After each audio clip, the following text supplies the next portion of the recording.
नमस्कार प्रिय दर्शकों, हर हर महादेव। आप सभी का स्वागत है। वीडियो शुरू करने से पहले मैं आपको यह स्मरण करा दूं कि गरुड़ पुराण में कहा गया है, जो भी कथा या शिक्षा अधूरी छोड़ी जाती है वह पाप का कारण बनती है। इसलिए इस कथा को अंत तक अवश्य सुनें। यदि आप एक सच्चे सनातनी हैं और भगवान श्री राम में अटूट श्रद्धा रखते हैं तो कृपया अभी वीडियो को लाइक करें, चैनल को सब्सक्राइब करें और कमेंट में जय श्री राम लिखकर अपना समर्थन व्यक्त। तो आज हमारे पास जो सोर्सेज हैं वो हमें एक बहुत ही इंटरेस्टिंग, एक बहुत ही दिलचस्प दुनिया में ले जा रहे हैं, कूर्म पुराण की दुनिया में। हाँ। ज्यादातर लोग जब इसका नाम सुनते हैं तो उन्हें बस एक ही कहानी याद आती है, जिसमें भगवान विष्णु ने कछुए का अवतार लिया था। बिल्कुल। लेकिन आज हम ये समझेंगे कि वो कहानी तो बस एक ट्रेलर है। इस पुराण के अंदर दर्शन, ब्रह्मांड का विज्ञान और अलग अलग मान्यताओं को जोड़ने की एक गहरी कोशिश छिपी हुई है। सही कहा। तो हमारा मिशन है इस विशाल ग्रंथ के सिर्फ दरवाजे तक नहीं, बल्कि इसके अंदर के कमरों तक पहुंचना और देखना कि वहां क्या क्या खजाना छिपा है। बिल्कुल। वो जो कछुए की कहानी है, जिसे कूर्म अवतार कहते हैं, वो एक स्टार्टिंग पॉइंट है, एक सिंबल है। लेकिन पुराण की असली गहराई वो उसके बाद शुरू होती है। ये सिर्फ कहानियों का कलेक्शन नहीं है। नहीं, ये एक तरह का कॉस्मिक ब्लूप्रिंट है जो बताता है कि दुनिया कैसे बनी, समय कैसे चलता है और इस सब के बीच इंसान की क्या जगह है। ठीक है, तो चलिए इसे परत दर परत खोलते हैं। शुरुआत वहीं से करते हैं जहां से सब करते हैं, समुद्र मंथन। हाँ। कहानी तो हम सबको पता है, देवता और असुर अमरता का अमृत पाने के लिए समुद्र को मथ रहे थे। मंदार पर्वत को मथनी बनाया गया, लेकिन वो समुद्र में डूबने लगा। हाँ। तब विष्णु जी ने एक विशाल कछुए का रूप लिया और पर्वत को अपनी पीठ पर थाम लिया। कहानी बहुत सीधी है, पर यहाँ सवाल ये उठता है कि कछुआ ही क्यों? कोई विशाल हाथी क्यों नहीं, या कोई चट्टान? कछुआ चुनने के पीछे क्या कोई गहरा मतलब है? ये बहुत ही शानदार सवाल है और इसका जवाब ही इस पुराण की आत्मा है। देखिए, कूर्म अवतार सिर्फ एक फिजिकल सपोर्ट नहीं है। कछुआ एक अद्भुत जीव है। कैसे? वो पानी में भी रहता है और जमीन पर भी। एक तरह से ये दो दुनियाओं को जोड़ने का प्रतीक है। अच्छा। उसका जो कवच है, जो शैल है, वो ब्रह्मांड की स्थिरता का, सुरक्षा का प्रतीक है, जिसके अंदर सब कुछ सुरक्षित है। वाह।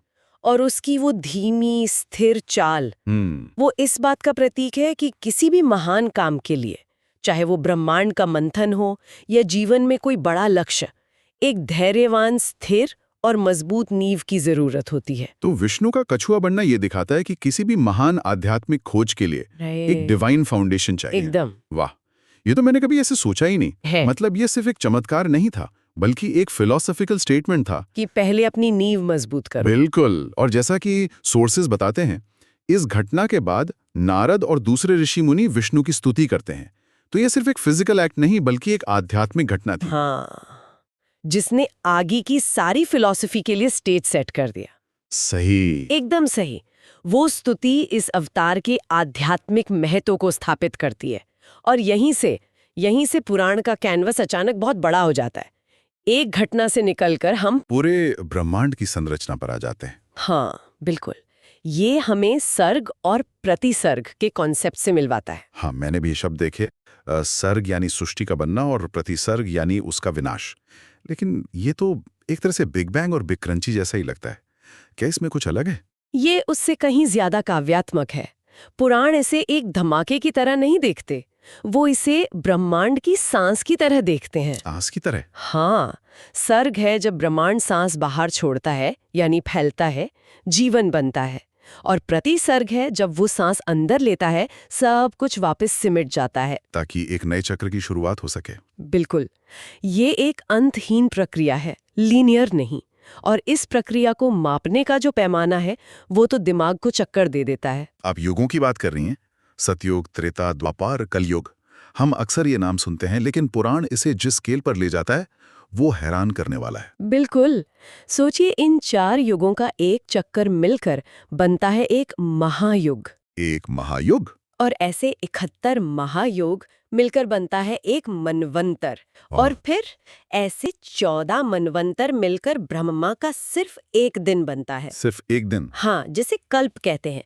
ये समझने की कोशिश करने जैसा है कि हमारी पूरी इंसानियत का इतिहास, मतलब पिरामिड से लेकर इंटरनेट तक, शायद उस कल्प का एक सेकंड भी ना हो। ये तो सच में हम्बलिंग है। हाँ, ये हमें हमारी जगह याद दिलाने के लिए है कि हम इस कॉस्मिक ड्रामा में कितने छोटे हैं और ये पूरा सिस्टम कितना विशाल और पुराना है। इस विशाल ब्रह्मांड और समय के अंतहीन चक्र के बीच फिर एक इंसान के लिए क्या रास्ता है?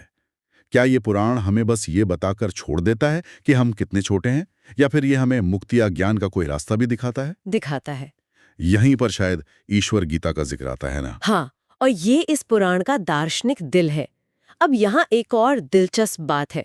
ज्यादातर लोगों ने भगवद गीता के बारे में सुना है। हाँ, जहाँ कृष्ण अर्जुन को उपदेश देते हैं। सही। लेकिन कूर्म पुराण में हमें मिलती है ईश्वर गीता। तो क्या ये बस उसी का एक वर्जन है या इसमें कुछ नया है? मेरा भी यही सवाल था। एक और गीता, और यहाँ सिखाने वाले कृष्ण नहीं बल्कि भगवान शिव हैं। तो इससे क्या फर्क पड़ता है? क्या संदेश बदल जाता है? संदेश की आत्मा वही है, लेकिन पर्सपेक्टिव बदल जाता है, और ये बहुत मायने रखता है। ईश्वर गीता में भगवान शिव ऋषियों को ज्ञान देते हैं, और इसकी सबसे बड़ी खासियत है इसका संश्लेषण, इसका सिंथेसिस। हाँ, ये 3 बड़े रास्तों को एक साथ ले आता है। योग यानी अनुशासन और ध्यान का मार्ग, भक्ति यानी प्रेम और समर्पण का मार्ग, और अद्वैत वेदांत यानी नॉन ड्युअलिटी का दर्शन, जो कहता है कि आत्मा और परमात्मा एक ही हैं। एक ही हैं, बिल्कुल। तो ये कह रहा है कि चाहे आप ज्ञानी हो, योगी हो या भक्त हो, आप सब एक ही मंजिल पर पहुंचेंगे। ये तो बहुत समावेशी, बहुत इंक्लूसिव सोच है। कमाल की बात यही है, ये किसी एक रास्ते को दूसरे से बेहतर नहीं बताता। ये कहता है कि ये एक ही पहाड़ पर चढ़ने के अलग-अलग रास्ते हैं। कोई रस्सी पकड़कर चढ़ रहा है, कोई सीढ़ियों से, कोई घूम कर जा रहा है, लेकिन सब पहुंचेंगे चोटी पर ही। ये इस पुराण के ओपन माइंडेड कैरेक्टर का सबसे बड़ा सबूत है। ये किसी एक पंथ, किसी एक सेक्ट तक सीमित नहीं है। ये ज्ञान को यूनिवर्सल मानता है। हाँ। और ये जो इंक्लूसिविटी की भावना है, ये हमें पुराण के एक और बहुत महत्वपूर्ण हिस्से की तरफ ले जाती है। उस समय के समाज में शिव के उपासक यानी शैव और विष्णु के उपासक यानी वैष्णव, इनके बीच अक्सर तनाव रहता था। हाँ, काफी तनाव था। कूर्म पुराण इस तनाव को कैसे एड्रेस करता है? वो इसे एक बहुत ही नाटकीय कहानी के जरिए एड्रेस करता है। दक्ष प्रजापति के यज्ञ की कहानी। अच्छा। ये कहानी सिर्फ गुस्से और विनाश की नहीं है, बल्कि इसके पीछे एक गहरा सामाजिक और धार्मिक संदेश छिपा है। हाँ, ये कहानी तो काफी फेमस है। दक्ष अपनी बेटी सती के पति शिव का अपमान करते हैं, उन्हें अपने यज्ञ में नहीं बुलाते। सती वहां पहुंचकर अपमानित महसूस करती हैं और यज्ञ की अग्नि में आत्मदाह कर लेती हैं। और फिर शिव का क्रोध। हाँ, और शिव अपने क्रोध से एक भयानक गण वीरभद्र को उत्पन्न करते हैं, जो जाकर दक्ष के पूरे यज्ञ को तहस नहस कर देता है। तो सतह पर तो ये एक पारिवारिक झगड़ा और बदले की कहानी लगती है। लेकिन कूर्म पुराण इसका इस्तेमाल एक बहुत बड़ा पॉइंट बनाने के लिए करता है। दक्ष का यज्ञ वो उस अभिमानी सत्ता का प्रतीक है जो सोचती है कि वो किसी एक देवता, यहाँ विष्णु, की पूजा करके ब्रह्मांडीय संतुलन बना सकती है और शिव जैसे दूसरे जरूरी हिस्से को नजरअंदाज कर सकती है। हाँ। तो वीरभद्र का उस यज्ञ को तोड़ना एक तरह से ये कहना था कि तुम शिव के बिना अधूरे हो, कि तुम ब्रह्मांड की पूरी तस्वीर नहीं देख रहे हो। एकदम। ये कहानी एक चेतावनी है। ये कहती है कि शिव और विष्णु विरोधी नहीं है, वो एक ही परम सत्य के 2 पहलू हैं। आप एक को अपनाकर दूसरे को नकार नहीं सकते। और इसी कहानी में देवी यानी दिव्य माँ की शक्ति भी तो सामने आती है। बिल्कुल। सती का आत्मदाह ये दिखाता है कि शक्ति के बिना शिव और यज्ञ दोनों अधूरे हैं। पुराण का संदेश साफ है, संतुलन जरूरी है। शैव, वैष्णव, शाक्त, ये सब एक ही परम शक्ति के अलग अलग रूप हैं। अनेकता में एकता का इससे बड़ा संदेश क्या हो सकता है? तो जब हम इन सभी धागों को एक साथ जोड़ते हैं तो एक कमाल की तस्वीर उभरती है। हमने शुरुआत की थी भगवान विष्णु के कूर्म अवतार से। हाँ। जो सिर्फ एक कहानी नहीं बल्कि स्थिरता और एक मजबूत नींव का प्रतीक है। यह हमें सिखाता है कि किसी भी महान काम के लिए एक सॉलिड बेस चाहिए।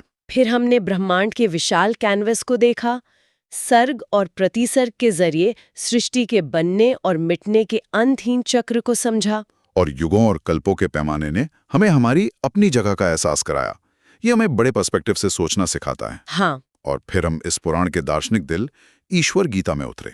वहां हमने देखा कि ज्ञान और मुक्ति के कई रास्ते हो सकते हैं, योग, भक्ति, ज्ञान, और ये सभी एक ही मंजिल तक पहुंचते हैं। दक्ष यज्ञ की विस्फोटक कहानी का इस्तेमाल अलग अलग धार्मिक मान्यताओं, खासकर शैव और वैष्णव परंपराओं के बीच जी, एक पुल बनाने के लिए किया। ये उस दौर के सांप्रदायिक तनाव को कम करने और सद्भाव का एक शक्तिशाली संदेश देने का एक जरिया था। बिल्कुल। तो ये सिर्फ देवी देवताओं की कहानियों का संग्रह नहीं है, ये एक ऐसा ग्रंथ है जो हमें सिखाता है कि अलग अलग दृष्टिकोणों को एक साथ कैसे लाया जाए, कैसे एक बड़ी तस्वीर देखी जाए। बिल्कुल। कूर्म पुराण का सार असल में यही है कि पौराणिक कथाएं वो गहरे दर्शन को आम लोगों तक पहुंचाने का एक जरिया है, एक वेहिकल है। चाहे वो ब्रह्मांड को अपनी पीठ पर उठाने वाला कछुआ हो या अलग अलग देवताओं की पूजा, उसके पीछे छिपा संदेश हमेशा एकता का है, इंटीग्रेशन का है। यह हमें दिखाता है कि सतह पर दिखने वाले मतभेदों के नीचे परम सत्य एक ही है। और इसी के साथ हम श्रोताओं के लिए एक विचार छोड़ जाते हैं। कूर्म पुराण हमें सिखाता है कि एक स्थिर नींव पर ही महान चीजें बनाई जा सकती हैं और अलग अलग सत्यों को एक बड़े दृष्टिकोण में मिलाया जा सकता है। हाँ, आज की इस जटिल और विभाजित दुनिया में क्या हम अपने व्यक्तिगत और सामुदायिक जीवन के लिए एक ऐसी कूर्म रूपी नींव की पहचान कर सकते हैं? वो कौन सा स्थिर आधार हो सकता है जिस पर हम अपने तमाम मतभेदों के बावजूद कुछ सार्थक बनाने के लिए एक साथ खड़े हो सकें?